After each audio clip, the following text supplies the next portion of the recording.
Welcome to LiberalViewer Sunday Live Clip Roundup. Hope you're all have had a good weekend. I'm sorry, a little bit delayed because I was processing clips right up to the end there. I've got 17 good clips.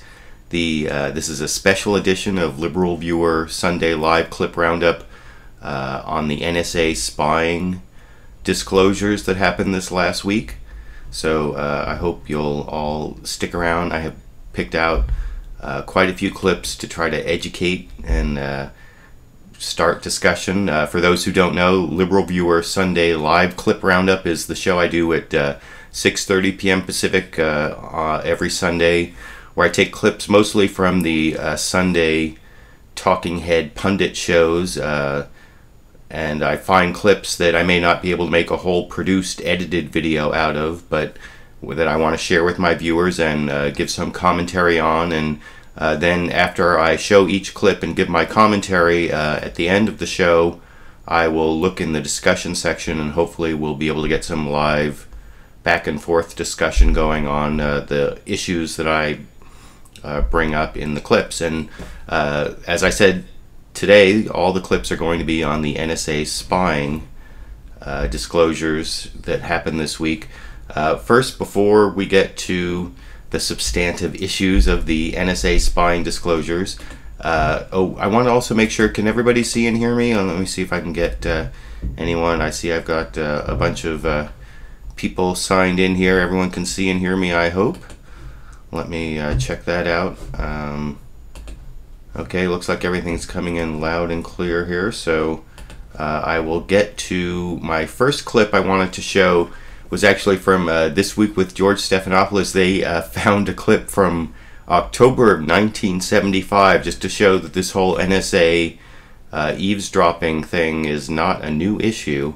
And you can see this hearing in the U.S. Congress from 1975 that they took a short clip from on This Week with George Stephanopoulos, ABC, right here. General Allen, that you can't even tell us in open session, yes or no, whether the National Security Agency intercepts the telephone conversations of American citizens in America. Sir, I believe that a discussion of our operations is properly held in closed session. The action that we do is very closely circumscribed. Secondly, that the question... I heard your testimony. Don't repeat it. You made it very clear. You asked no questions. You yes, but the, and but you the proceed. Question, but and the you don't know whether you're seriously invading the rights of private citizens. You obviously are. So I guess this whole NSA eavesdropping issue is not a new issue. It goes back to, you can see, in the 70s. I hope we have Congress people kind of like Bella Abzug who will look into this issue. Another thing I wanted to point out before I get to this issue is that if you have been a loyal viewer of my videos over the years, you will have seen several videos talking about at least one of these NSA spying programs, the FISA Amendments Act stuff, but I think they're calling the PRISM project, that's the overseas stuff, and it's actually not all overseas. It has to target a foreign person or foreign intelligence, but it can pick up phone calls and videos, and this is the stuff that's all the content. And I made a few videos over the years about this, and if you were a loyal viewer of my videos, you wouldn't have been that surprised about some of the revelations in the last week. I want to put up a few of those videos. There was one from 2007, Fox News helps Bush hide scope of his new power to spy on U.S. And you'll see a lot of what's been revealed here recently kind of I prognosticated, and it wasn't just me. There are a lot of sources that saw this coming back in 2007. Then one of the most important videos to look at is this one from 2008, ACLU fights wiretapping approved by Obama, McCain, and Bush. And that was during the 2008 campaign. Barack Obama voted for the FISA Amendments Act, which he's using the power from now. And a lot of what he's doing now, he voted for then. So for those people who say that Obama has done a big flip-flop, they need to watch that video.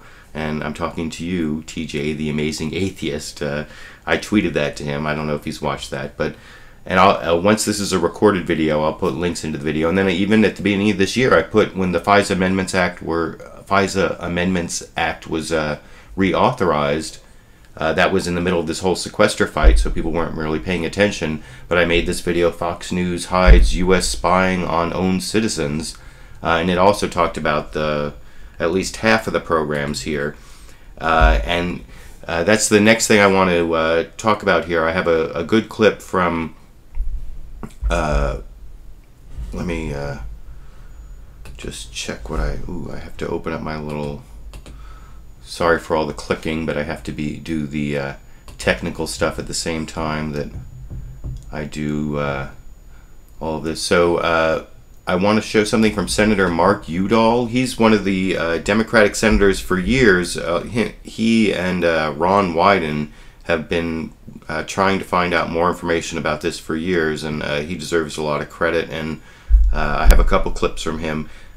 He talked about how there were two different disclosures this week about two different programs, and they're kind of getting muddled together. So I wanted to show the clip of Senator Mark Udall talking about what the two different programs are in this clip. Oh, and this is from This Week with George Stephanopoulos on ABC. Two programs that are being discussed. There's one, the so-called PRISM program, Article 702 in the law, and it's been very effective. It surveils foreigners, grabs content, photographs, emails. The 215 provisions, which are collecting all the metadata, I'm not convinced that it's uniquely valuable intelligence that we couldn't have generated in other ways. So I know these claims are being made, but that's all the more reason to have a debate, to share this information, and determine whether or not we ought to be collecting millions of records every day of Americans' phone calls. It just, to me, is a violation of our privacy, particularly if it's done in ways that we don't know about.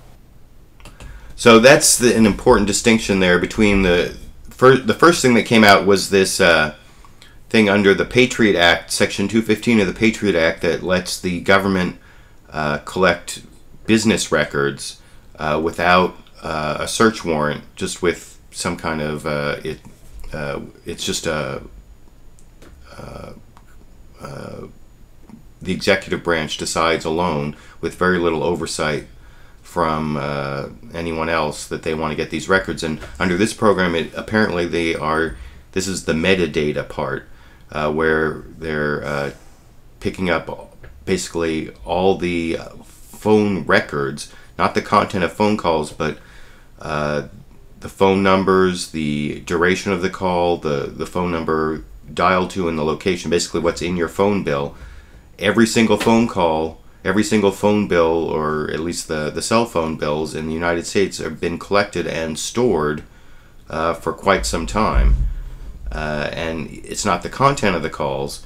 That's the PRISM program. And then there's this other program, and that's what I talked about in these videos I've made over the years. And that's the PRISM program. And that's supposed to be foreign intelligence, where they target a foreign terrorist or something concerning foreign intelligence, and then they collect email, and this is content, emails, phone calls, YouTube videos, and it can be from people in the United States to this foreign intelligence concern. And it could be something as broad as like all the phone calls to Mexico, to and from Mexico, or all the emails to and from Pakistan. So that's the section, what is it, 702, 705, the foreign, that goes through the FISA Amendments Act stuff. And that's what people pretty much did know about before this expansive interpretation of Section 215 of the Patriot Act. That's something kind of new. But that doesn't involve the content of phone calls. That's just the phone records. So getting to the next clip here, I wanted to show you all, and sorry for the clicking, I'm adding in 3 new clips here while I talk, so I'll have all those ready to go. The first one I wanted to show you was from Fox News Sunday. It's Michael Hayden, who was head of the CIA for a while under the Bush administration. So he knows a lot about how this stuff works. And he's talking about the new program that we didn't know that much about under Section 215 of the Patriot Act, where they collect basically the phone bills of every American, which is the phone numbers you call, the time you call them, how long the call lasts, and the location of both ends of the call. And that's the metadata, but not the content of the phone conversations. And he's trying to explain how they collect all this data, but then they need more of a particularized suspicion before they query the database. And he explains how they ask questions of the database over in this clip. According to one estimate, the NSA is getting the phone records of 3 billion of our phone calls every day. 3 billion phone calls every day. Two questions. One, how can you possibly process 3 billion records a day? And secondly, why not just target from the very beginning the bad guys? Well, first of all, you have to identify who are the bad guys. So let's begin with the acquisition. 3 billion is a big number, but keep in mind, Chris, that our telecommunications providers do that every day on their own. So it's not impossible to do. Now you've got the data stored. Here's the important part, and this is the part that protects civil liberties and balances what Senator Johnson wants to balance, security and our freedom. You ask the database a question, but the question has to be related to terrorism. I'm going to give you a concrete example, so this is very clear. So you roll up someone in Waziristan. You get a cell phone. It's the first time you've ever had that cell phone number. You know it's related to terrorism because of all the other pocket litter you've gotten in that operation. Here's how it works. You simply ask that database, hey, any of you phone numbers in there ever talked to this phone number in Waziristan? I mean, you're already going into the database with a predicate, with a probable cause, with an arguable reason why you're asking for the data.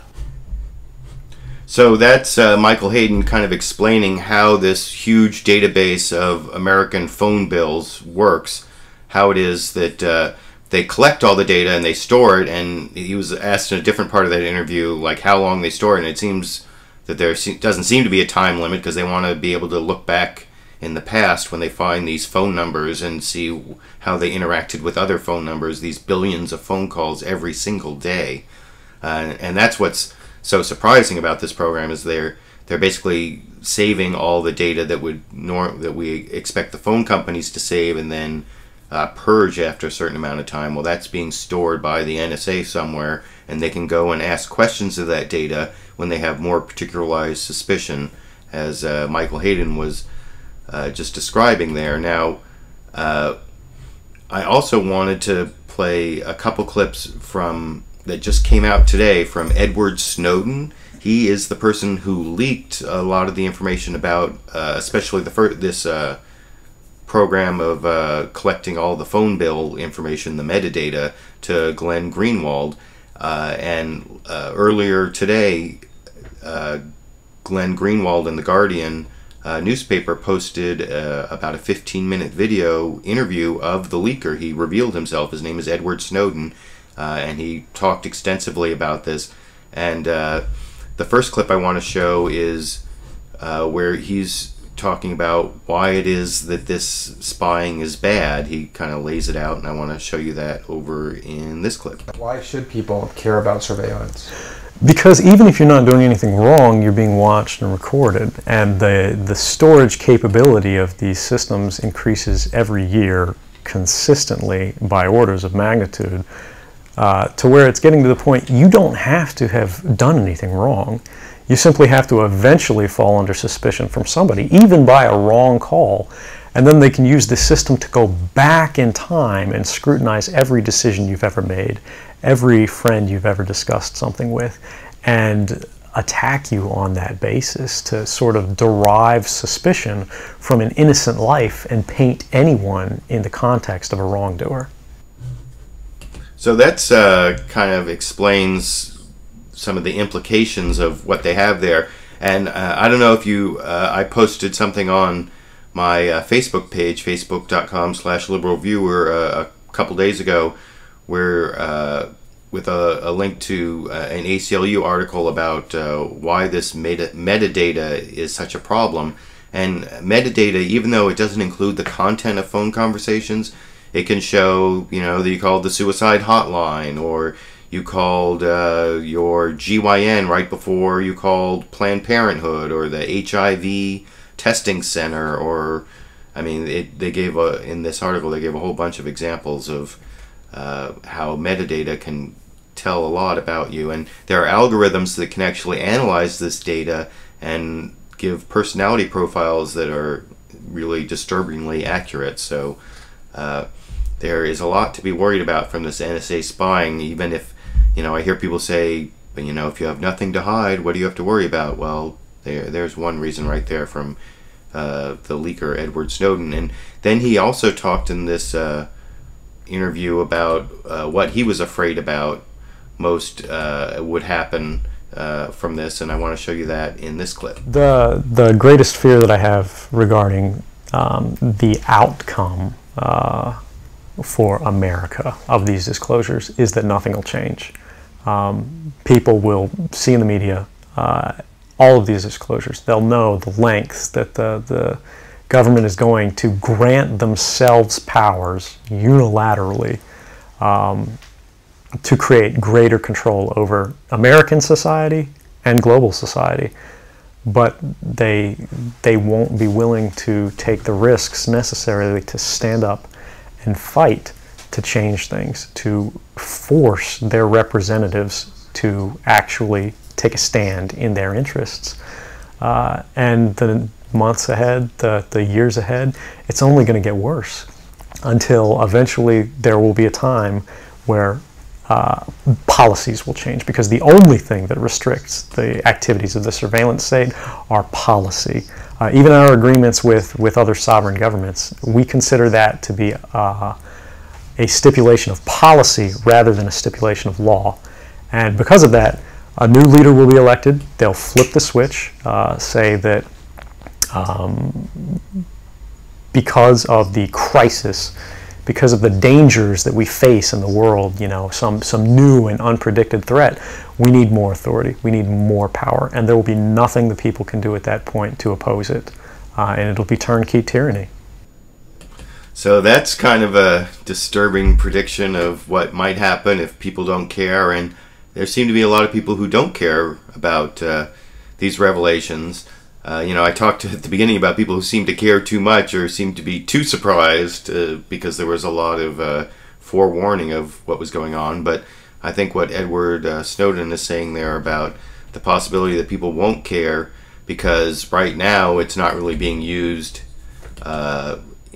or at least as far as we know, there's nothing like hugely malevolent about the use of it, but that's because of these policies that are in place. But all the architecture is there for a much more malevolent use of this surveillance state in a way that I think we should all be concerned about. And I also wanted to, I'm sorry for all the clicking again, I'm adding in 3 more clips to play for you here. The first 2 of which are going to be of Glenn Greenwald, who is the person to whom Edward Snowden leaked this information. He works for The Guardian, and he's been on this issue for years, and in some ways this whole story kind of vindicates what he's been saying for years about the overreach of the surveillance state. So the first clip I wanted to play for you from Glenn Greenwald, and this is from reliable sources. He was also on This Week with George Stephanopoulos. I'm not going to show any clips of Glenn Greenwald from there. I have a whole bunch of other clips from there. But on reliable sources, the first thing I wanted to show is it kind of ties in with what Edward Snowden was saying about how people might not care about this. It's what Glenn Greenwald responding to a question from Howard Kurtz, who is the host of Reliable Sources, talking about the subservience of the press and why some of this hasn't come out or been reported more widely before, and you can see that here. Your view of the mainstream media, which is, do you believe that most of its members are, to use a phrase that you use in one of your columns, subservient to political power? And if so, why do you think that is?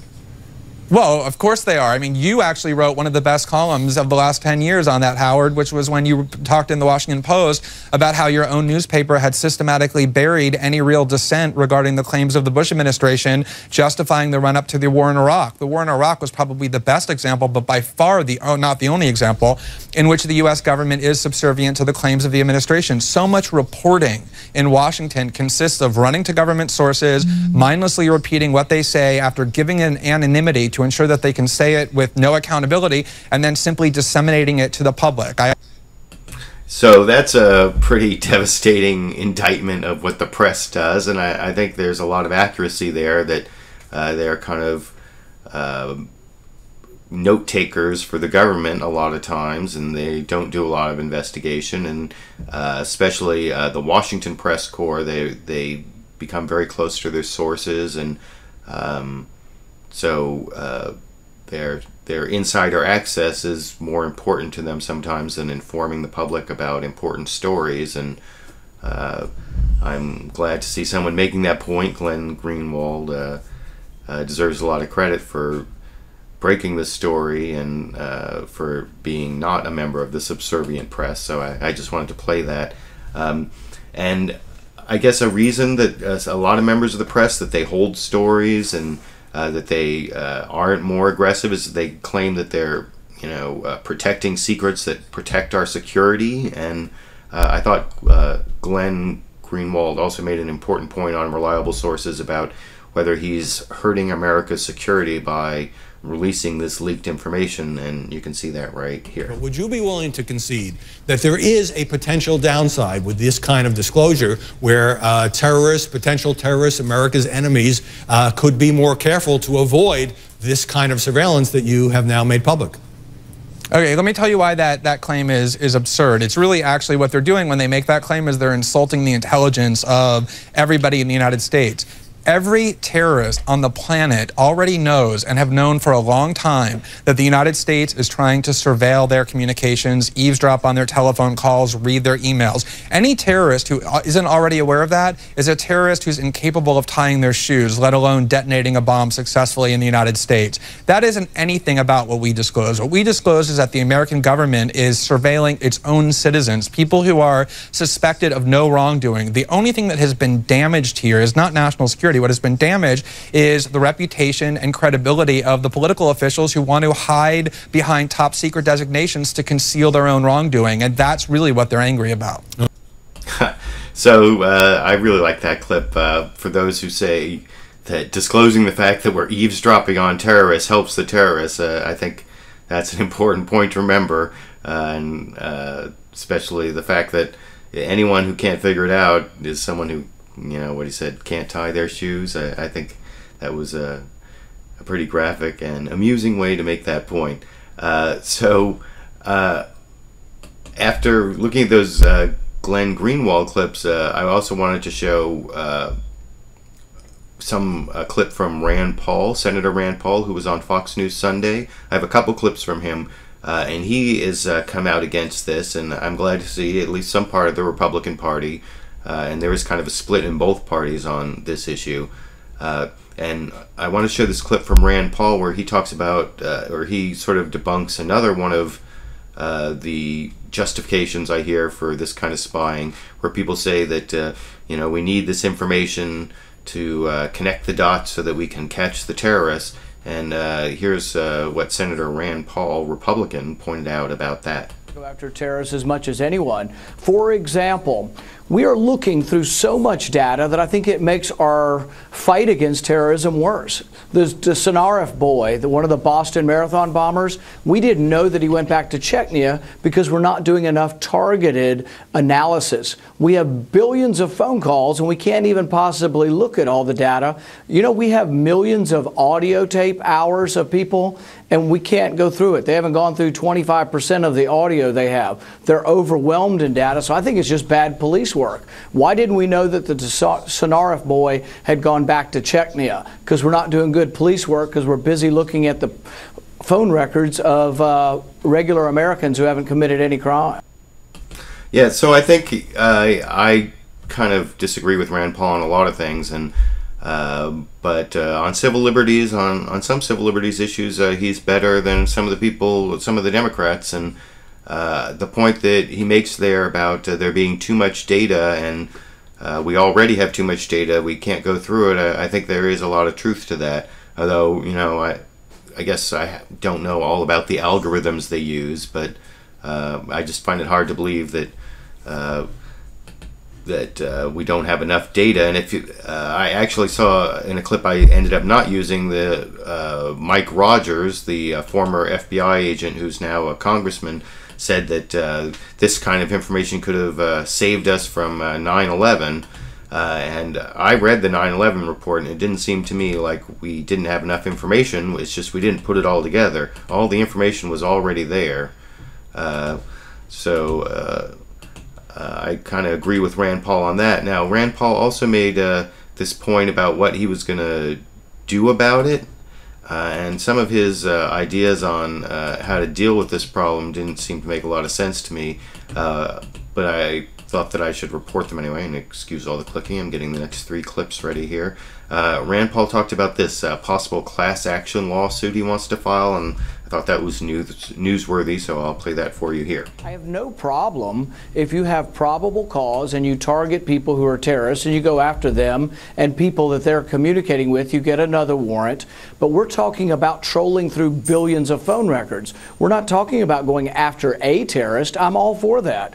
Get a warrant, go after a terrorist or a murderer or a rapist, but don't troll through a billion phone records every day. That is unconstitutional. It invades our privacy, and I'm going to be seeing if I can challenge this at the Supreme Court level. I'm going to be asking all the internet providers and all of the phone companies, ask your customers to join me in a class action lawsuit. If we get 10 million Americans saying we don't want our phone records looked at, then maybe somebody will wake up and say things will change in Washington.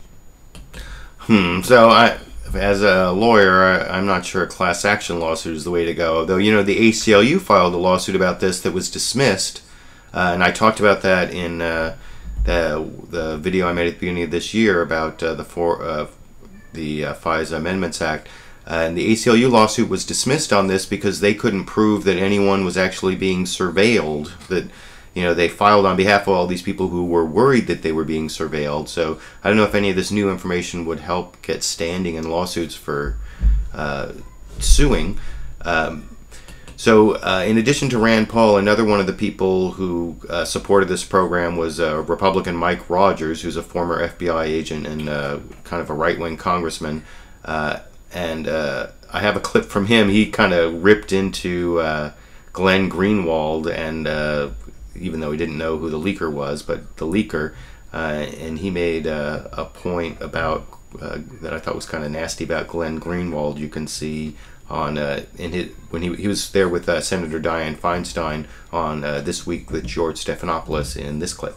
I absolutely believe that someone did not have authorization to release this information. And why that's so important, George, is because they didn't have all of the information. I know your reporter that you interviewed, Greenwald, says that he's got it all and now is an expert on the program. He doesn't have a clue how this thing works. Neither did the person who released just enough information to literally be dangerous. I argue that there's other methods. He could come to the committees if they had concern. We have IGs that they can go to in a classified way if they have concern. Taking a very sensitive classified program that targets foreign persons on foreign lands and putting just enough out there to be dangerous is dangerous to us, it's dangerous to our national security, and it violates the oath of which that person took. Senator, I absolutely think they should be prosecuted. You too, Senator Feinstein? I do. So they both want to go after Edward Snowden, although they don't know who he was. But I thought that was kind of nasty, the way that Representative Mike Rogers there went after Glenn Greenwald, saying he doesn't know what he's talking about. And actually, on reliable sources, Howard Kurtz, I didn't take this clip, but Howard Kurtz asked Glenn Greenwald about that comment, and he said, well, isn't it revealing that the congressman is pointing out that we don't know anything about this program and how it works, and we're the public, and he shouldn't be bragging about that. That shows how little accountability there is among the American public on this program. The fact that Glenn Greenwald and even this leaker don't really know what's going on. Nobody knows what's going on except the select few, and that's kind of one of the problems here. And on that same issue, there was another Congressman, Mike McCaul, was talking about how he also thought that the leaker should be prosecuted, but he made kind of an interesting admission during that answer over on Face the Nation that you can see in this clip. James Clapper, the Director of National Intelligence, says these leak investigations, he is asking now for a criminal investigation of this. Do you think that's necessary? Well, I do. This is probably one of the most highly sensitive programs out there in the executive branch and for the United States to protect American lives. And the fact of the matter is somebody leaked this information, putting not only the court orders but slideshow presentations and very sensitive data out there on the internet. This is the kind of thing that while some may applaud the person for doing that, and it will give us a chance to provide additional oversight into what the administration is doing, I do think in terms of when you look at national security law, that this was a serious breach and a serious violation. So what I thought was so amazing about that answer there is he said that this leak will provide us the opportunity to give additional oversight. And this guy is the chairman of the House Homeland Security Committee. So, I mean, that is pretty damning, I think, if the Republican chairman of the House Homeland Security Committee is given an extra opportunity to give oversight because of this leak. I mean, shouldn't he have had that information long before the leak? Anyway, so that's why I included that clip. I'm going to get the next three clips all loaded up here because one of the big problems, the next clip I'm going to play is also from Mark Udall, Senator Mark Udall, and he makes a really important point about why it is that there's so little knowledge of this program. And the reason is because it's not only that the program is secret, but the legal interpretations of the Patriot Act that the Bush administration, the Obama administration, and I'll get to the Bush versus Obama later in this program, but the interpretations of the Patriot Act that say that they can, that the ability to get business records with a one-sided, non-judge approved subpoena, or very lightly judge approved subpoena, lets them take all the phone records of all the phone calls in the United States, the metadata, not the content. The legal interpretation that lets them do that, that's secret. And that's why some, like Republicans from the House, like Jim Sensenbrenner, came out and said, I wrote the Patriot Act and this goes farther than the Patriot Act is supposed to allow. Well, the reason the Obama administration is saying that the Patriot Act allows this program to collect these billions of phone calls every day, they have a legal interpretation that allows that, but despite efforts by the ACLU and others to get them to release those legal opinions, not the details of the program, just the legal opinions, they haven't released that. And Mark Udall, Senator Mark Udall, is one of those who's been trying to get that released, and he talked about that on This Week with George Stephanopoulos in this clip. Do you think that the administration has been straight with the Congress in their testimony? You know, in general, I do. And look, this is the law, but the way the law is being interpreted has really concerned me. The law has been interpreted in a secret way. That's what I've been calling for, is let's have full disclosure of how this law is being applied. This isn't a scandal, but this is deeply concerning to me and a lot of Americans, and frankly, a lot of my colleagues in the Senate on both sides of the aisle. And that's an important point, that the interpretations of the law are secret, and the judges, who are overseeing the secret interpretation, the executive branch argument that this is legal. That's the FISA court, or it's called FISC, the Foreign Intelligence Surveillance Court, and they aren't that great an oversight.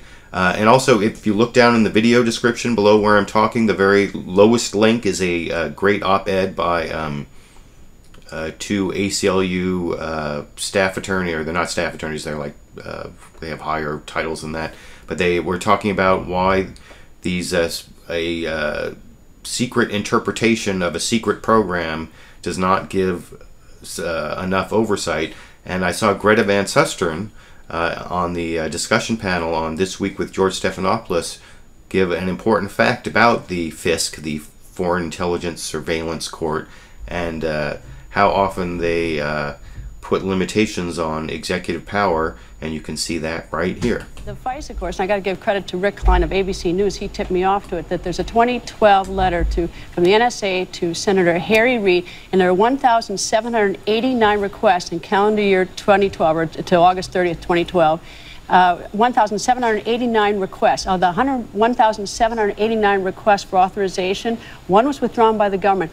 All the other ones were granted. It's a rubber stamp. It's a rubber stamp. And what they should have is some public counsel or somebody at least arguing on the other side. It's a totally one-sided operation. So that's a really important point to remember about the FISA court, or the FISC, that it basically never says no to any of these things. So there's a secret legal interpretation that we don't know about of the Patriot Act that lets them collect all these phone records, and it's being overseen by a court that never says no. So that is definitely a problem. And I also saw kind of a good clip from George Will, conservative commentator who's always on This Week with George Stephanopoulos, who's been on since it was This Week with David Brinkley, back when I started watching it in the 80s. And he talked about several reasons why secrecy in government is a bad thing in general that you can see in this clip. To the extent that we can do so without revealing methods and sources, we ought to make this public. I actually agree entirely with Greta. Pat Moynihan wrote a wonderful book on secrecy. He said secrecy, A, makes the government stupid because it hides secrets from itself. B, it encourages paranoia because people don't know what's going on. C, conservatives ought to understand secrecy is government regulation. It's government regulation of information, and they ought to be skeptical about it. But all six of us already this morning have left a digital trail. We've used a credit card, we've used a cell phone. It's constant and ubiquitous. So, I don't know about the ubiquitous part, but the part about secrecy being bad for a democratic government, that's definitely true. It hurts our democracy in a lot of ways, and unless there's a really important reason for it, we shouldn't have this secrecy, I don't think. And I think there's way too much secrecy, and it's definitely a problem. And especially given that surveillance technology is going to create surveillance no matter what we do. The increases in the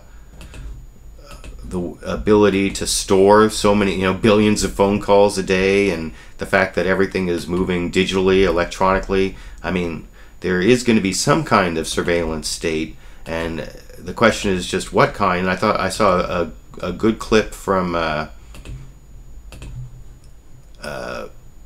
Paul Krugman on the panel on This Week with George Stephanopoulos. He was talking about how we have a choice not between a surveillance state or not a surveillance state, but between two different kinds of surveillance state in this clip. There was a really good article written 5 years ago by Jack Balkin at the Yale Law School. He said that technology means that we're going to be living in a surveillance state. That's just going to happen. But there are different kinds of surveillance states. You can have a democratic surveillance state which collects as little data as possible and tells you as much as possible about what it's doing. Or you can have an authoritarian surveillance state which collects as much as possible and tells the public as little as possible. And we are kind of on the authoritarian side. So, and that's an important point. We are going to have some kind of surveillance state, but what we want to do is we want to minimize the amount collected and maximize the amount we know about it. And so I'm glad to see, I just hope, my fear is kind of like what Edward Snowden said, that nobody's going to care, and no one's going to do anything about it, and eventually there will be all this architecture in place that allows this surveillance, and someone is going to use it more malevolently than apparently so far it has been used. But another important point on that is I think one of the interesting things about this, and I was saying this earlier, is how they've kind of scrambled the parties on this, or scrambled up the alliances. There are Democrats and Republicans for this program, and there are Democrats and Republicans who are against it. And George Stephanopoulos and Keith Ellison, who's one of the, I think he may be the only Muslim in Congress, and then Matthew Dowd, who's a former, I think Bush, he's a Republican, I think he was a Bush advisor. They all talked about how this is scrambling up the normal partisan divide, as you can see in this clip. But isn't it being scrambled on this issue? I think one of the things you see here is that you have people defending the program from both Democrat and Republican point, people criticizing it. You had Rogers and Senator Feinstein both up there saying it's okay. And it's united Bernie Sanders and Rand Paul who are together on this issue. So that kind of shows you when Bernie Sanders and Rand Paul are together on an issue, things have been kind of scrambled.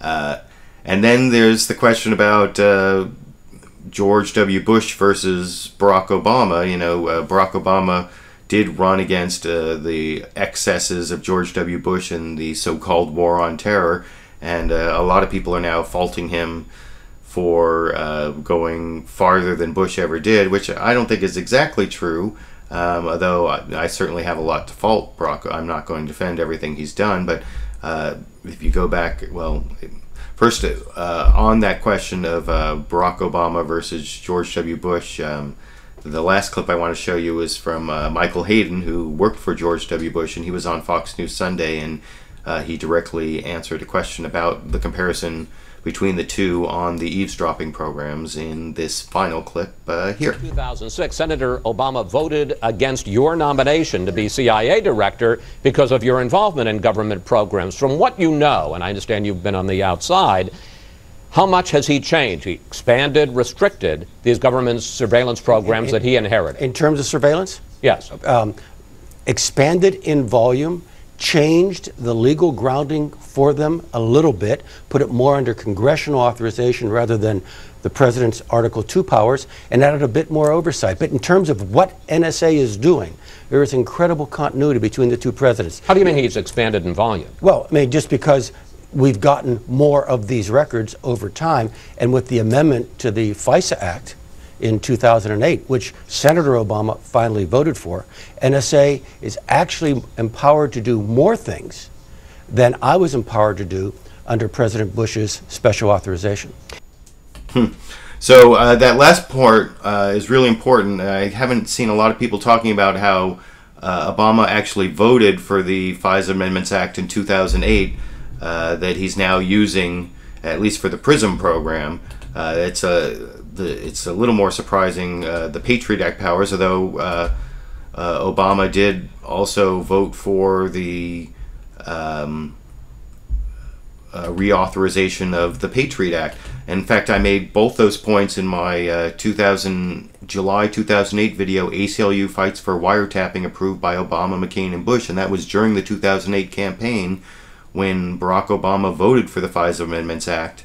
And I made the point in that video that he also voted for a Patriot Act reauthorization. So while I think what he's doing is unconstitutional, it shouldn't be that big a surprise to people that Obama would follow through on the things he voted for as a senator. I mean, you can find clips of him talking in general about wanting to decrease the war on terror powers from the Bush administration, but these particular powers, especially the PRISM ones, the FISA Amendments Act stuff, I think it's not any kind of a flip-flop from what he said when he was running back in July 2008, and I even made a video about it, so you can watch that yourself. So those are all the clips I wanted to show you. I'm way over the time I usually do for my shows here, but I did want to spend a little time seeing if I can find some on-topic comments and questions from the viewers that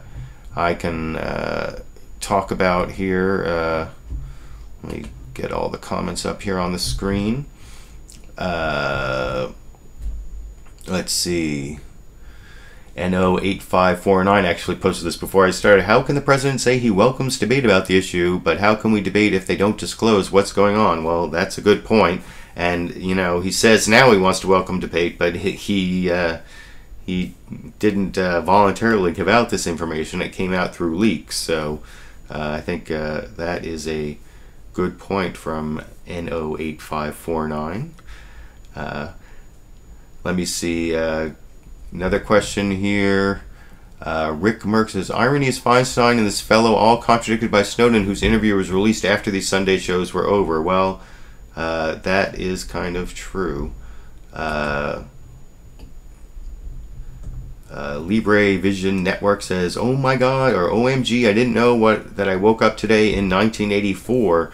You know, that's a good point. And I actually posted on my Twitter feed today this interesting letter from Aldous Huxley to George Orwell, talking about, he was saying why he thought his Brave New World dystopia was more likely than George Orwell's 1984 dystopia. Go, if you want to read that letter, it's over on my Twitter feed, twitter.com/liberalviewer, and I think it's very appropriate today. Thank you, Libre Vision Network, for bringing that up. Ara3N asked, will anyone be held accountable for breaking the law and go to prison? Well, unfortunately, the most likely person to be held accountable for breaking the law and going to prison is Edward Snowden. And most of what is going on here, that's what is been authorized by Congress. That's kind of the point I'm making. And you can watch those previous videos I made. Congress passed the FISA Amendments Act. They passed the Patriot Act, which does authorize this. The collection of the billion phone calls a day, the metadata, that is kind of a very broad interpretation of Section 215 of the Patriot Act that people might not have been expecting. And I wish I could see the secret legal interpretation that allows it. But as far as it being something that someone's going to go to prison for, it's been authorized by Congress. It might be found unconstitutional by the Supreme Court someday. We can only hope, and I believe it is unconstitutional. So far, the lawsuits have been dismissed on standing grounds because the people can't say they can sue. But yeah, I don't think anyone's going to prison except possibly the leakers. So let me see. Freedom Fighter 29 says full interview with Edward Snowden. He gives a link, but actually if you look down below me here in the video description, I also give a link to the full Edward Snowden interview. I give a link to the full programs, every program I took a clip from today. If you look down below me in the video description, you can find a link to at least a longer segment, if not the full program. So I'm gonna have to finish up real soon. Let's see, is there anything? I'm definitely gonna finish up here. The one thing I would just like to recommend to everyone that you check out the videos I made on the subject, especially for those people who think that Obama has flipped on this issue. Check out that middle video, and I'll put a link to it here when this is a recorded video. ACLU fights wiretapping approved by Obama, McCain, and Bush from July 2008, when Senator Obama was still a candidate. Check that out. I think it contradicts what a lot of people have been saying, including my YouTube friend, The Amazing Atheist. So I'm actually kind of pleased that so many people tuned in live this week. Maybe it's because it's such an interesting and explosive issue. So thank you all for nearly 100 of you, it looks like, or 89, something like that, tuned in. And I hope you people who are watching the recorded show enjoy it, and I'll put in some links for you. I'll be doing LiberalViewer Wednesday live a little later this week. It'll be either at 5 or 5:30 p.m. Pacific because of a dentist appointment I made 6 months ago, and hopefully I'll have a new edited video up soon. Anyway, thank you all for joining me. Have a good end-share weekend, and I hope that we get more information and more oversight of this very disturbing program of NSA spying, and I hope that you found the clips I picked out for you today educational. Have a good evening, or morning, or whatever it may be where you are.